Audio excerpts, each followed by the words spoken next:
I guess I'm just trying to discover that now. Again, never stop learning. And never stop producing. Oh my God.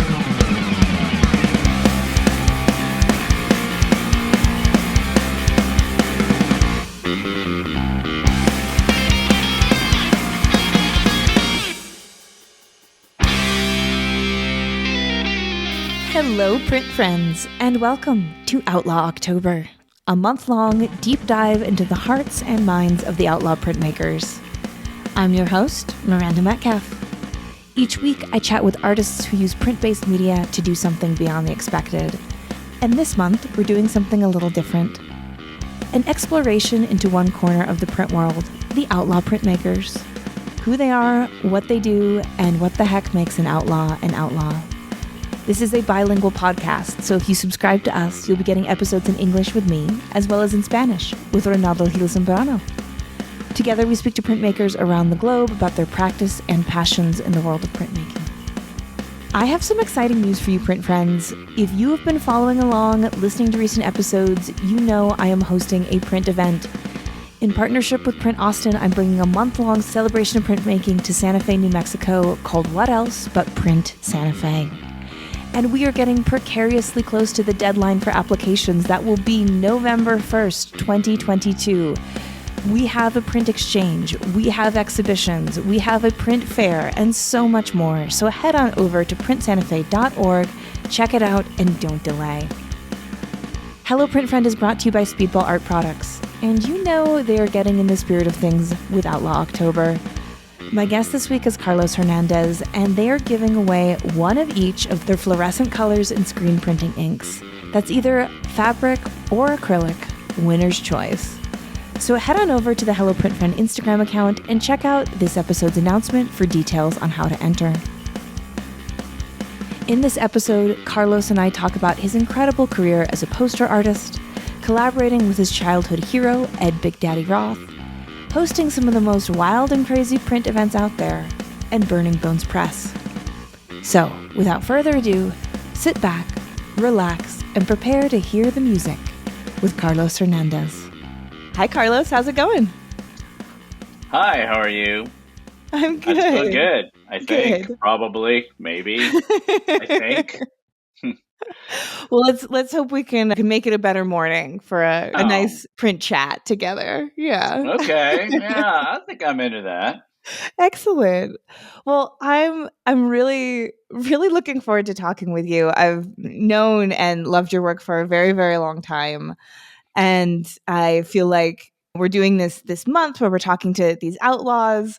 And you're the last outlaw. You were my white whale. I finally got you to come Wow. on. Well, you did, to be fair, like years ago. You tried to contact me and I didn't even know.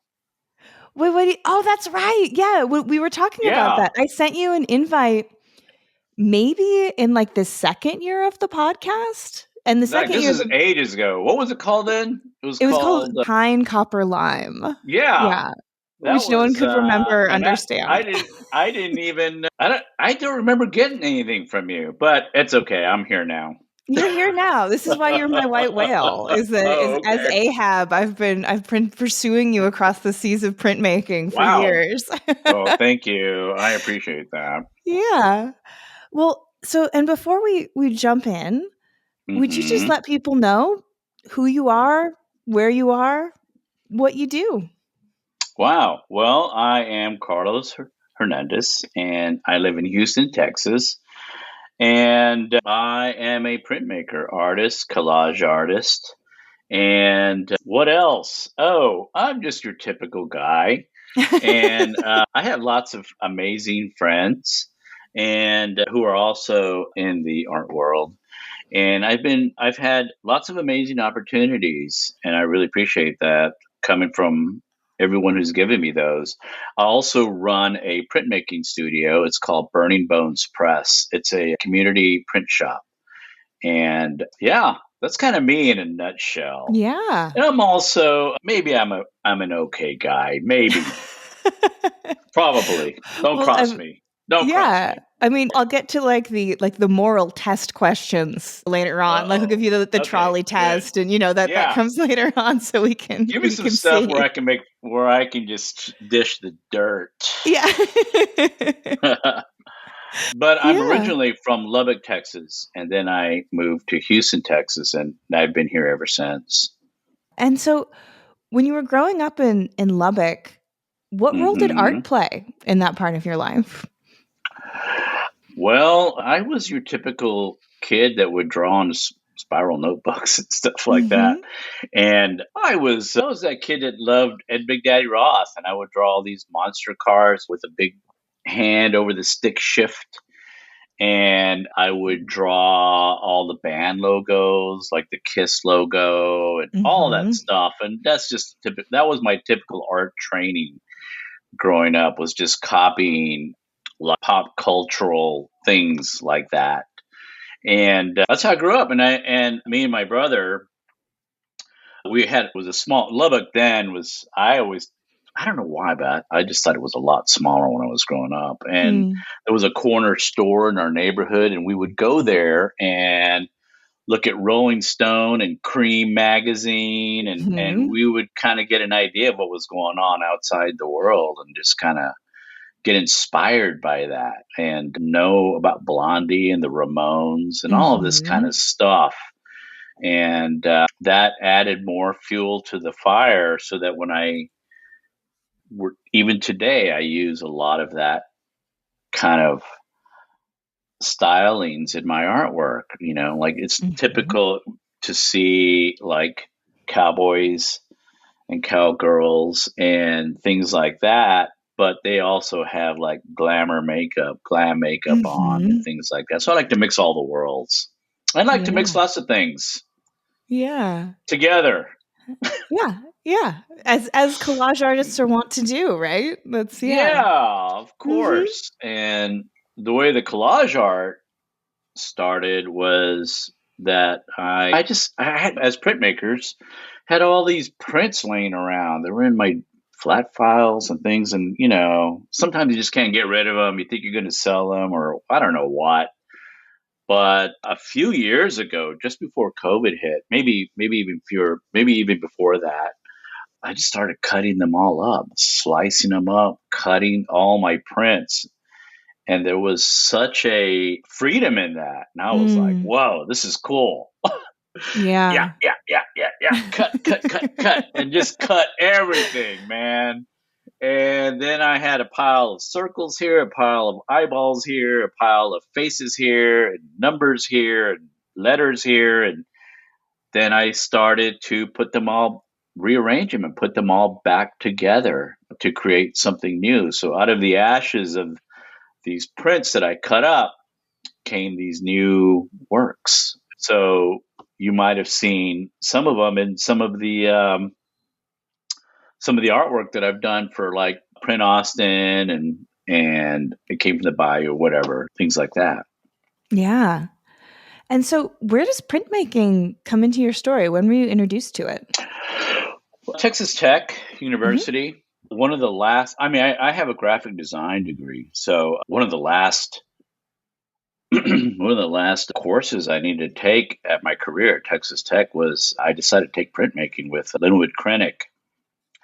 And I went in there and I didn't know anything about printmaking. And I went in there, and Linwood was like, hey, we have a grad student here, and this grad student is going to help you out. And in walks John Hancock. And I'm like, Oh. what? Not that guy. What? Are you serious? I've seen that dude at the punk shows. Anyway, and then so I really admired John's work ethic, because he was always working in studios. I would go into the studios to do work, whatever, and he was there working, and I was really turned on by his artwork and other people, and I really started loving printmaking, even though I was sort of ending my career at Texas Tech as a student. And then I realized with my graphic design degree, I could sort of mix them together. Mhm. I was always doing rock posters and things like that. And that's how it all sort of started, you know. And I used to do like gig posters, and I would screen print them one color. I didn't know anything about screen printing, but I would just like screen print that one color, and it'd be like, whoa, it's in red instead of black and white Xerox.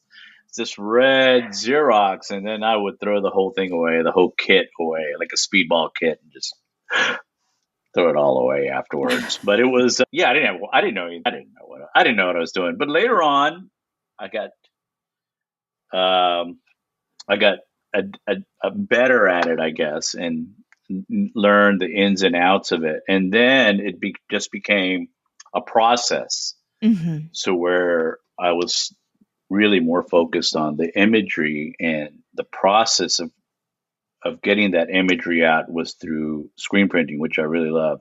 I mean, I do some other forms of printmaking, but screen printing is my deal. Mm-hmm. What do you think it was about screen printing in particular that really captured your attention and your curiosity and your creative energy? I think it was probably the immediacy of it, Mm. no drying time or anything like that. I remember one time there was a band that came into Lubbock, and they were called the Rhythm Pigs. They were out of El Paso, right? And I'm like, whoa, the Rhythm Pigs are coming. And I have to study for finals and things like that. And my friend was like, the Rhythm Pigs are going to be at this party, house party, and there's going to be free beer and shit. And I'm like, whoa, okay, I'm going. And so I went there, and what I saw was something that really changed something in me. I Mm. saw kids screen printing flyers on a coffee table. I saw them outside spray painting T-shirts. I saw that they were touring in a bus, and I saw this energy that Mhm. I was like, that's it, man. That's what I want to do. That's what I want to be. I want to do this sort of screen printing thing.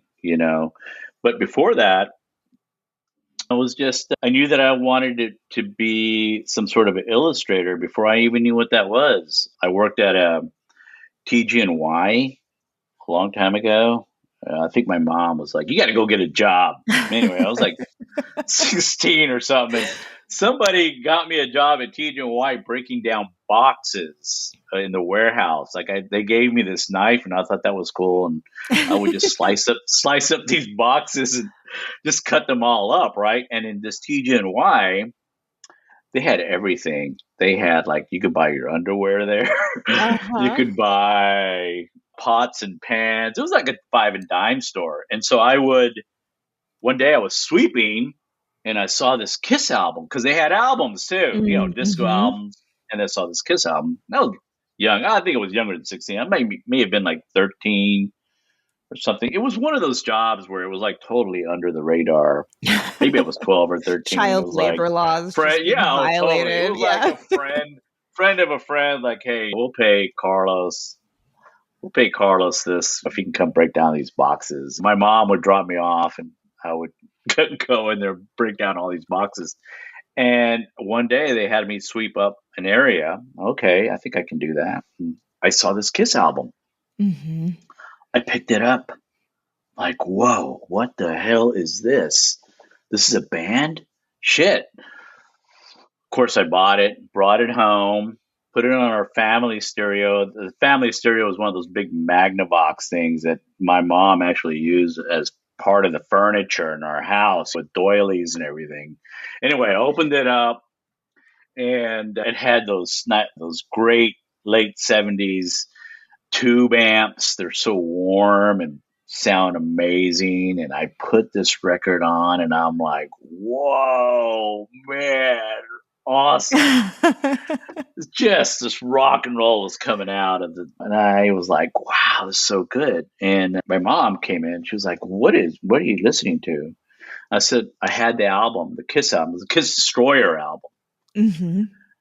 Look, look at this. Look at this album. Look at this band. So cool.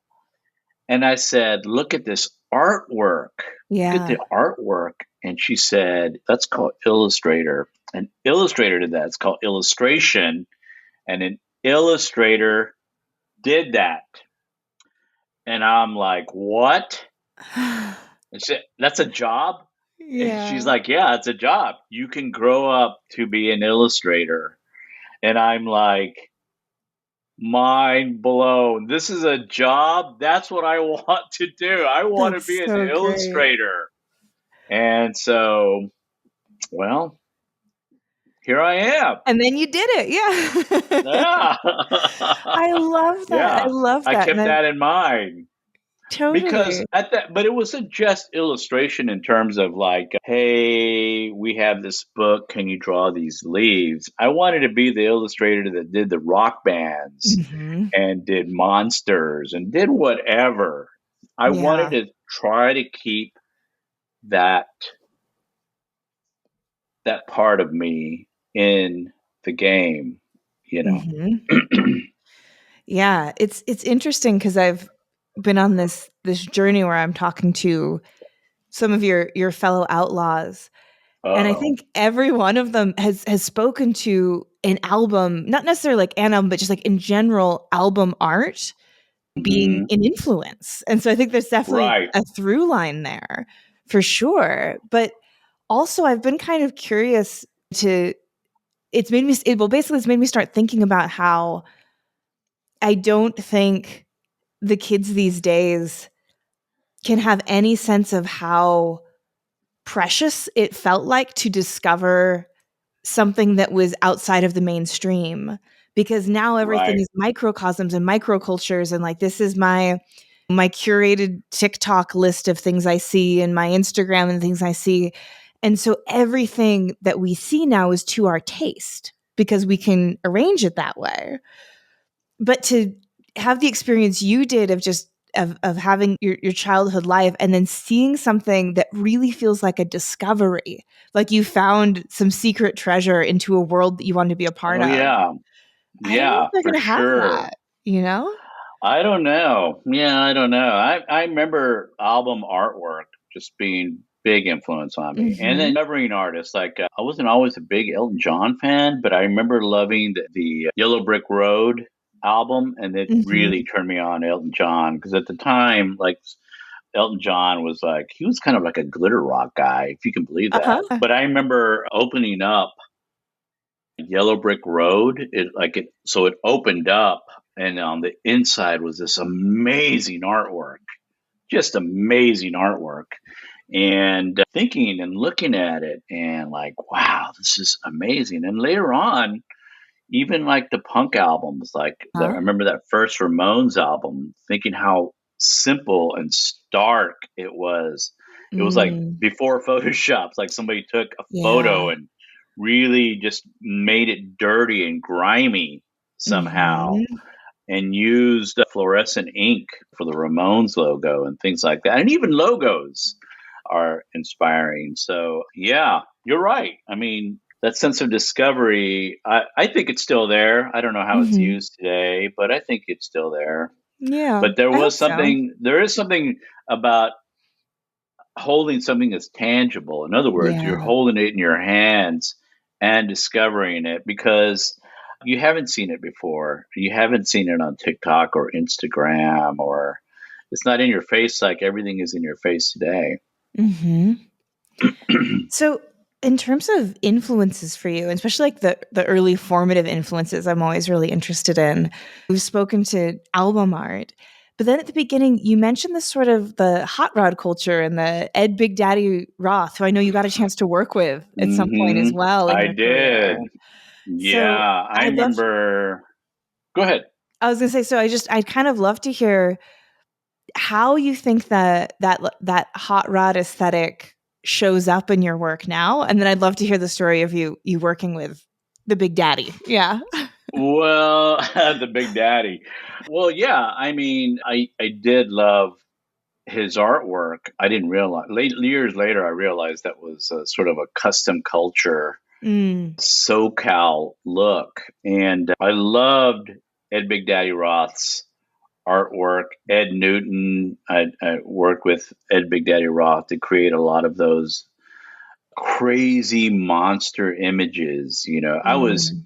As a kid, I loved Hot Wheels and I loved monster movies. And this person who was really before my time, he's more like the 60s, created, like, blended all of these things together with like punk abandon, just created stuff, created his own Mm. career. And I love doing that. I want to create my own career. I always Mhm. tell people that I've never had like an actual job where I have to sign a FICA kind of thing. Uh-huh. I've always just either been contract or just done my own thing.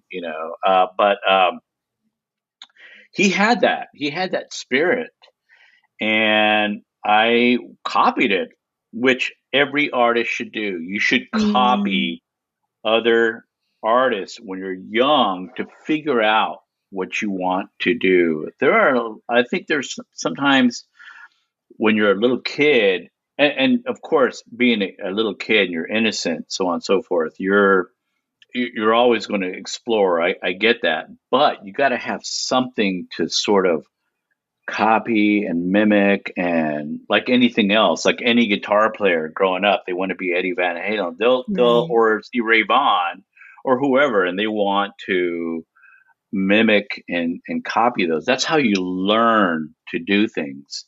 And so that's what I was doing. I was like sort of trying to do my own monsters on hot rods and things like that.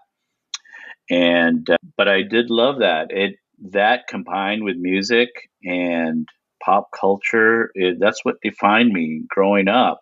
Robert Crumb, who I didn't really even know that's who it was, but I would see his imagery. I liked all of that.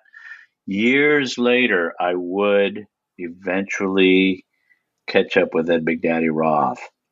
I had a person who said, "Hey, I am licensing Ed Big Daddy Roth artwork, and I think you'd be great to head up this team to help license his artwork." And this licensing was a new thing, and he's open to it. And I'm like, "What? Oh my God. Whoa. Yeah, I would love it. I would love it." And so they brought him to Houston, and I got to work with Ed Big Daddy Roth, and he had great stories. He Oh, talked I about bet. Von Dutch, and he Mhm. talked about all of this kind of stuff. Now, when I met Ed Big Daddy Roth, and I worked with him side by side every day, it was interesting to get to rub elbows with Ed Big Daddy Mhm. Roth, one of your heroes growing up. But he talked about so many things, and I learned a lot about that sort of SoCal California artwork.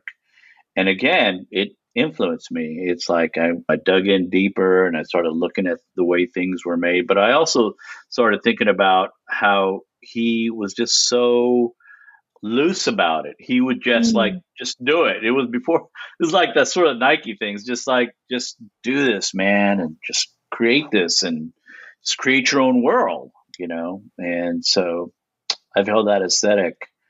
But he was also like a John Hancock, like a Tom Huck, like a Dennis McNett.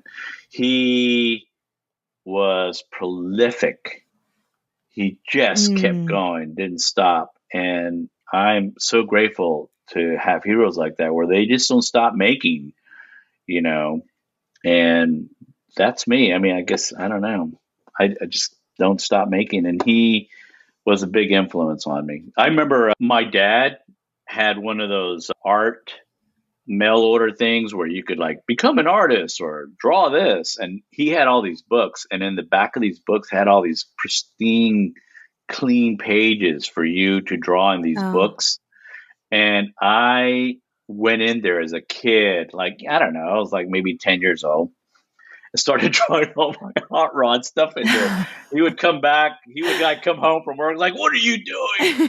And I would have all these hot rods and monsters and stuff like that. Anyway, they got put away, and they were in my mom's attic. And my brother said, "Hey, we were going through the attic and we saw all these old hot rod stuff," and I'm like, "Oh, we'll just save them. I'd like to have them one day." And so this opportunity with Ed Big Daddy Roth came up. And so I called up my brother. I said, "Oh my God, I got to have those books. I want to show Ed Big Daddy Roth that I've been a fan forever." Yeah. And so he came over, and there was like a very Ed Roth created Rat Fink, and so there was a very crude drawing of my own version of Rat Fink, right? And the Rat Fink was what was the Rat Fink was doing something, some kind of activity. Anyway, shipped it to me. I brought over the book. I took it over to him. I said, "Look, I have been your fan since I was 10 years old. And here's my name. It's a big C and a little Yeah. A and an R, and it just looks all crooked and stuff. Look." And he looked at it, and he goes like, "Yeah, okay. So let's get back on this other thing we were gonna do." And I'm like, "What? No, what? Oh. No." Okay. But he was a lot of fun. No, he was Yeah. he was great. He was great. Oh, that's like, yeah, that's like the don't meet your idols. But like, it sounds like it was a good Oh yeah. experience all the same. But yeah, Oh yeah. I think we all have like the kind of putting your heart out there as a fan stories to like somebody, and then they're like, yeah, yeah, cool, cool. And you're like, it's really Yeah, funny. it was. I know. Well, I had a great experience with him, and I mean, I've had lots of people. Life is about learning and Mm. learning and doing, and I've worked with many great. A lot of my heroes. I've worked with a lot of my heroes. Working with Billy Gibbons was another one. He was a trip.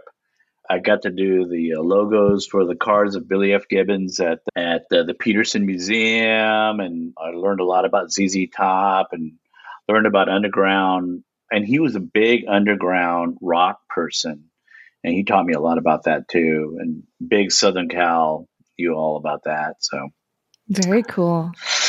I'd love to talk a little bit about sort of logos and text and how they fit in to what you do. Because I feel like sometimes there's a bit of a false dichotomy when it's like, oh, like art is pictures and words are words. But you look at what hmm something that you've designed, you look at one of the posters, and it just seems to it's seamless. You know, the way the words mix hmm with the imagery, the way the information is sort of laid out in the sense of let's say it's like there's a show at this time. Like you can pull the information from the image, but it doesn't overpower the image at all.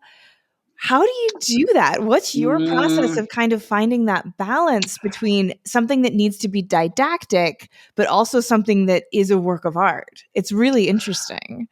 Well, I mean, I love typography Hmm. and I love obviously graphic design typography, but there is something about old signs and old handmade signs that made you stop and read something. Because sometimes actual typography, Helvetica, Garamond Pro, whatever you're using, it gets to be routine. Yeah. But when you go to see an old sign that was handmade, and sometimes even Right. like here in Houston, there's a lot of that kind of stuff, like haircuts, so, and it was you could totally tell it was like hand done. Yeah. It makes you stop and look at it, and I love marrying a like the hand drawn type to the image because then it all, like you said, it just sort of blends in. It's Hmm.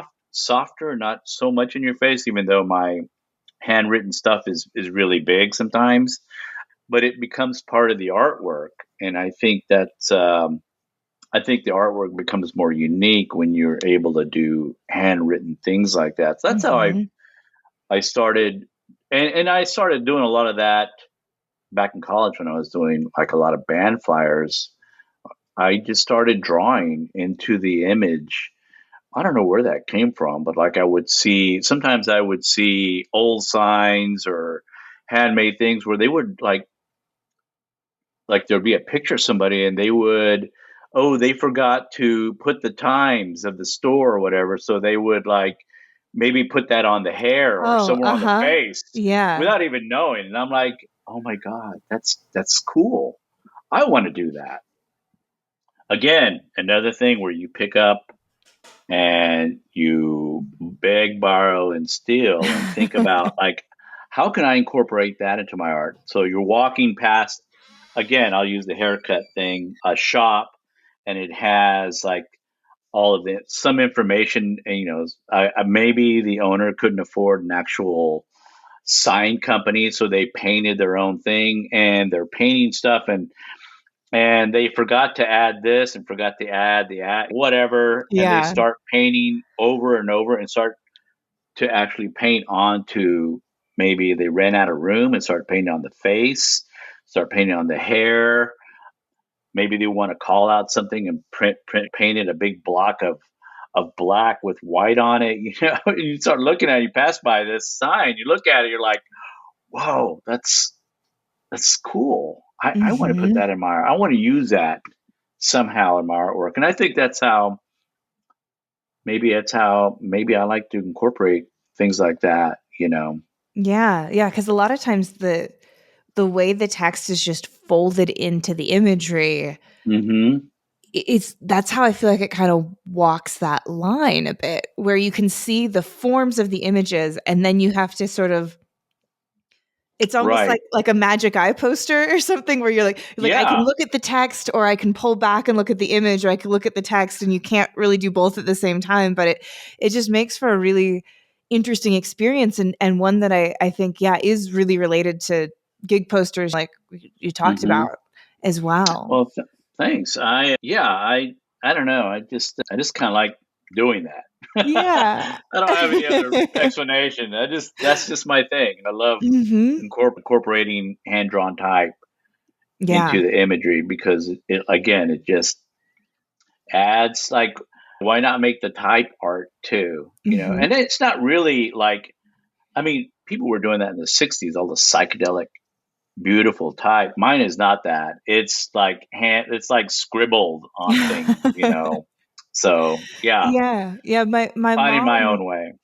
my mom went to Berkeley in the 60s, and she actually Hmm. has a pretty good Was she poster high the entire collection. time? Likely. Yeah. Like, "Mom, I Okay, know all you listen, right. weigh in. Like, let us know." Uh-oh. Well, maybe not.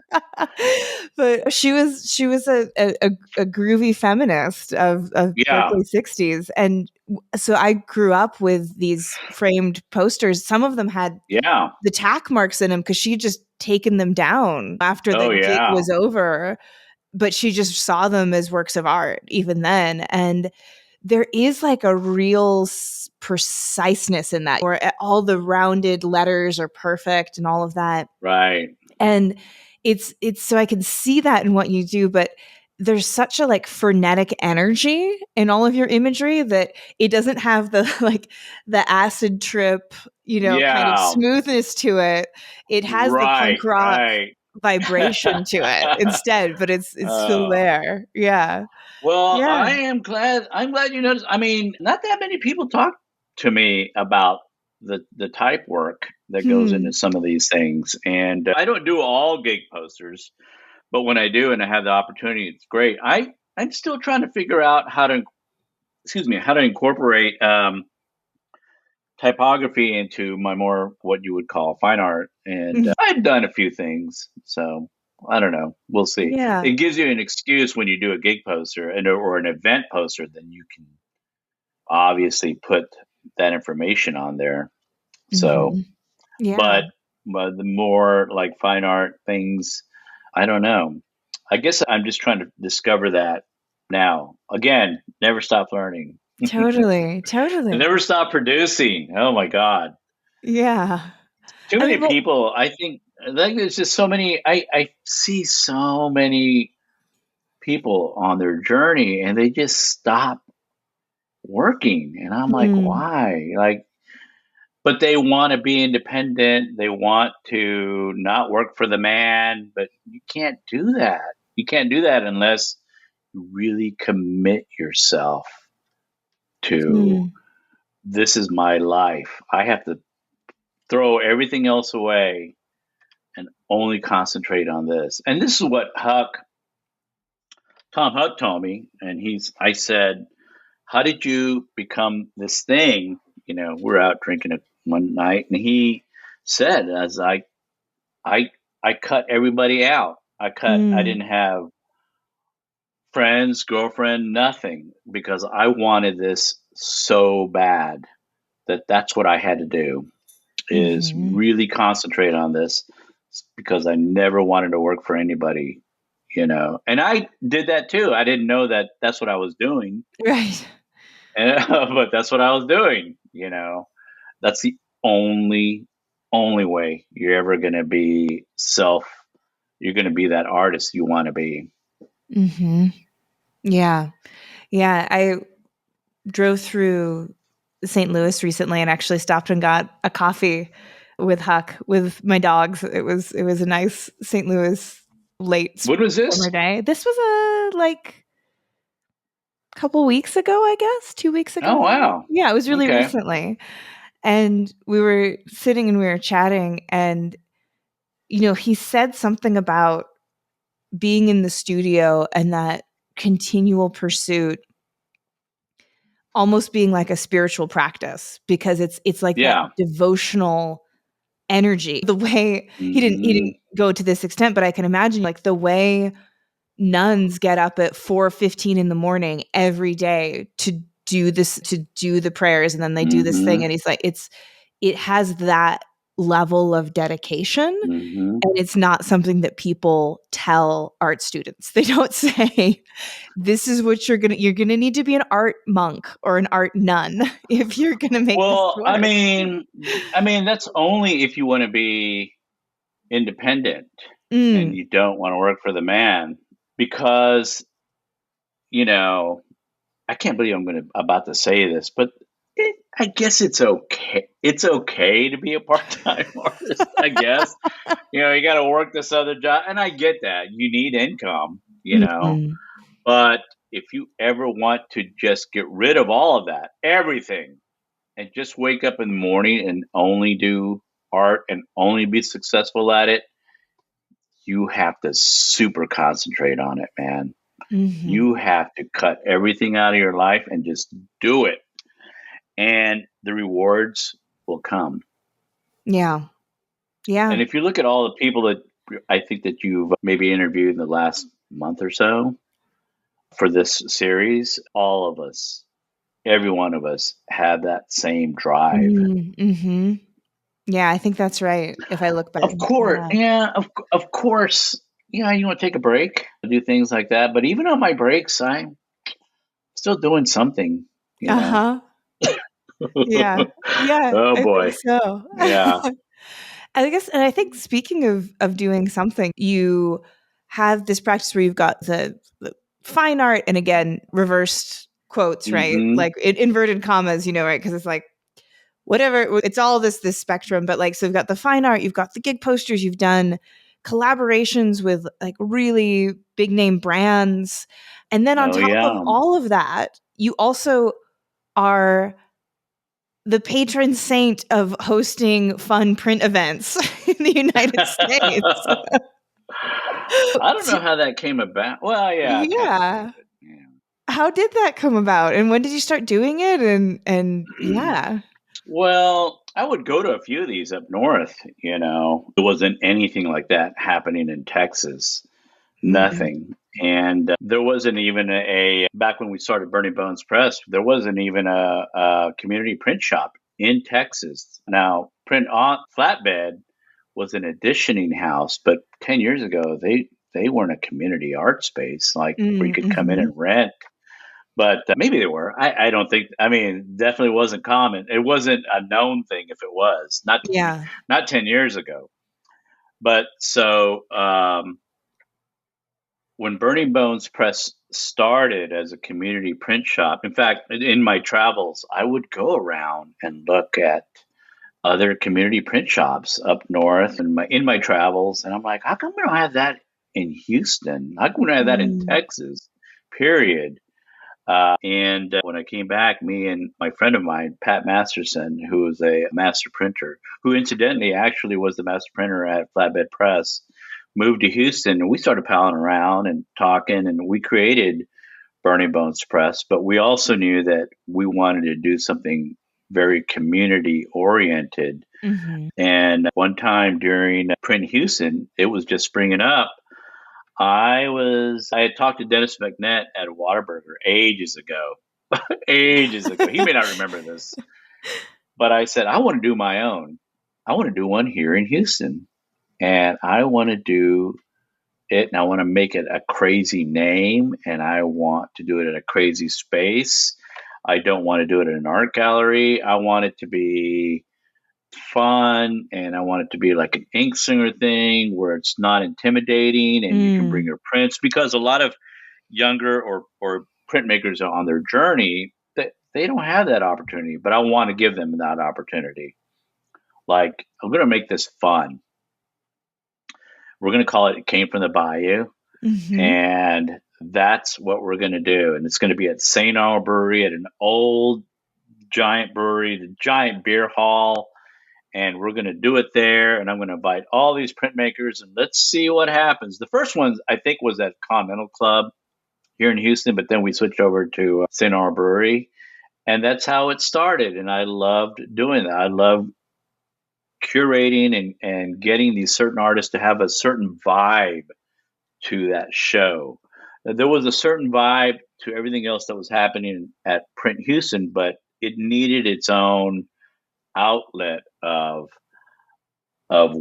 this sort of printmaking craziness. Younger people, not even necessarily younger, but just more outsider printmaking that you would not normally see. People who were wanting to sell affordable prints, who wanted to have a table and show off their stuff, but there were printmakers. So that's why we created It Came from the Bayou. And that ran for a couple of years, started to become very successful. And then Print Houston started Print Austin. And Print Austin started taking off. And they created something called Print Expo, which was like a It Came from the Bayou. It was sort of a underground print slinger kind of a thing, and it started off at a warehouse, and before it moved over to Blue Genie. And I mean, I was fortunate they asked me, you know how to do this stuff, and you know how to create a certain vibe, which is like, are you sure? Are you sure about that? Anyway, so yeah, so will you be involved in this one? I'm like, yeah, I would love to. And so I started becoming involved at Print Expo and started doing that. And I think I worked with Elvia. She started the first Print Expo and she invited me over to do the artwork, to help create that vibe. And then it was taken over by Kathy Savage. And yeah, and she continued to work with me and we've built it up. And then back in Lubbock, I was asked, we'd like to do something similar. I don't know. We don't have a print festival here. I said, why don't we do UFOs over Lubbock? And because one time there was a big UFO thing that happened in Lubbock in the 50s. I don't know. Some big UFO incident in the 50s in Lubbock. And so why don't we do something called UFOs over Lubbock? And so then we started that one. And so now there's 3 of them.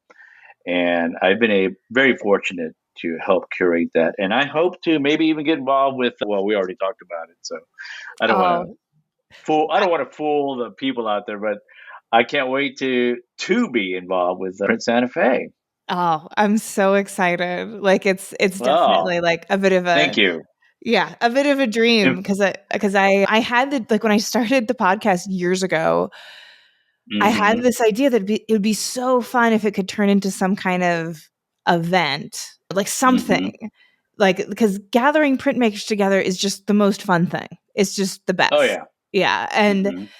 And I knew what you were doing and knew what you had started. And so it just feels really wonderful to have you involved with like this little seed of a dream that I've had for years. And I'm just so excited that you've agreed to get involved and design something for us. And yeah. Oh yeah. I can't wait to design something for you. And I think, and I appreciate you guys reaching out. So thank you. Yeah.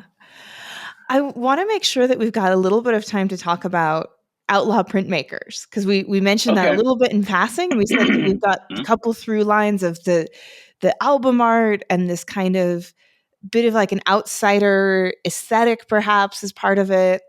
But from your Hmm. point of view, what makes an outlaw printmaker an outlaw printmaker? Oh boy. Oh God, that's a tough question because I don't know. I mean, I love being a part of that group. Those in particular, like Sean Star Wars, and I hate to say it, but like my guy friends, they I don't know. They're just I love that we have a certain mindset Mm. of the way we want to do artwork. And so I like being a part of that. But I don't know if I can answer your question. Oh. I don't know if I have a real answer to that other than to say that I appreciate them accepting me to be a part of this group. Now, Mhm. the group is a bunch of posers, be honest with you, but Wait, what does that I'm great. mean? What do you mean I by don't know. I don't that? know. I never put outlaw printmaker Carl's outlaw printmakers, but I never do that. But I mean, it's just a fun. Mm. It's a it's a fun association of like-minded artists that Mhm. are almost have the same sort of energy and aesthetic. And I'm just happy. I mean, really, I know it's a boring answer, but That's it. Yeah. Yeah. that's it. No, I think maybe I even talked about this in one of my other interviews, but I feel like there's like an old, I'm not going to get right, maybe an old Ronald Reagan or Nixon quote about like pornography. Like I know it when I see it. Hmm. It's like the answer. Yeah. And maybe that's the same. It's like the outlaw printmakers like pornography. Like you know it when you see it, you know? The outlaw printmakers, they're all of them are my best friends for life, and yeah, that thing. Yeah. I love that. Yeah. And what is your sense of how the the band of outlaws kind of was formed? Like how did it even become a thing? Hmm. Well, I think there was a non-acceptance of Mm, now this was probably before me, if I'm being honest. It was before. I mean, there was a sort of a non-acceptance of a certain type of artwork aesthetic and just that overall vibe mm, from the print community that a lot of artists had different opinions and different views, and I think that's just more how it became put together. I mean, it wasn't your usual, and I'm not going to get in trouble for this, but was it your usual landscape uh-huh. or some sort of abstract something shingle? I don't know. I'm just using terms. It wasn't the consistency of inks and Mhm. whatever wood you were using, it wasn't any of that. It was Mhm. just an energy, something different that was being thrown out there in printmaking. And so we sort of all started banding together Yeah. and became this thing. Yeah. That's the way I see it. Yeah. I I'm think that curious to hear what, others will say. similar things for sure. And I think that Yeah. that sense that printmaking can get, because it is a difficult task. Like it Hmm. requires a really high skill level to execute a basic image in a way that I Hmm. think other media don't necessarily share that. Like Nah, yeah. I can like draw a shitty picture of a cat and someone's going to know it's a cat, or I can Hmm. paint a shitty painting of a cat and people know it's a cat. But like to create like an aqua tint of a cat, like that people look like a cat. Yeah. There's this certain like barrier of entry to a lot of the media, or to even like carve a picture of a cat, or anything. So it's, I think because of that, it can get really fiddly, and people can get kind Hmm. of lost and pulled into that aspect of it. And that can be a whole rabbit hole that people go down and sort of never return from. And there's a certain, I think when that happens, it can sort of divorce from the content of the print, because if you get too stuck on the way. And so what I feel like part of the energy of Outlaws is it has this, I am making a good image. Don't get stuck in how I made this necessarily. And that's not to say that like you're not an amazing screen printer and Huck can't carve a block like in this incredible level, but it's like, it's almost like that sort of fiddliness is pushed aside for this, like, I am making an image that's going to make you turn your head. And I don't have to get in that little, the nitty gritty as much. Yeah. I do that in a lot of my talks. I'm fortunate enough to do many talks and even with the speed, like Bill Fick and I do the speedball tour. That's a whole other conversation. And professors hate when I say it, but I can teach you the basics of how to cut a linoleum or how to screen print. That's easy. Any monkey can do that. And they're looking at me like, what? Hey, I can teach you. It's like, what do you have to say? Yeah. What do you have to say afterward? Of course, the process is something that's different from painting. And there's a process, a whole process that you go through in printmaking, the editioning part of it, but just getting from point A to point B to be able to do something on a substrate. Yeah, it's a process, but it's something you can learn fairly quickly. And it's after that is, what do you have to say with this print? Now, that being said, there are a lot of times where people will ask me, and well, I wouldn't say a lot of times, but a few times they'll ask me, what does this mean? What's the meaning behind this? And I will tell them it doesn't mean anything. I just want you to look at it.